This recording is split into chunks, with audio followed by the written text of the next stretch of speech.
what happened was Morrissey was into this kind of slightly odd vocal sound at the time. So Tony was explaining to me, saying, it's going to sound a bit weird, but he loves it, so let's go with it, which was fine.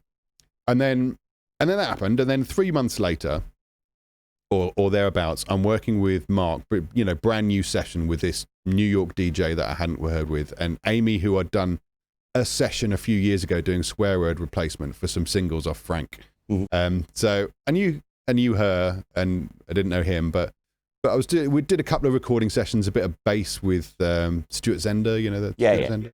Bit of bass with him, and some guitar with Mark, and we were working on his album at the same time, simultaneously the version album that he did with Amy's Back to Black. And there was a track called Stop Me If You Think You've Heard This One Before, which is the Smiths cover that was on Mark's album. And we got that to a certain place, and then he had to go off and DJ. It was like 7 o'clock at night or something, and there were 3 hours left on the clock. And he said, look, Dom, can you do a rough mix of this?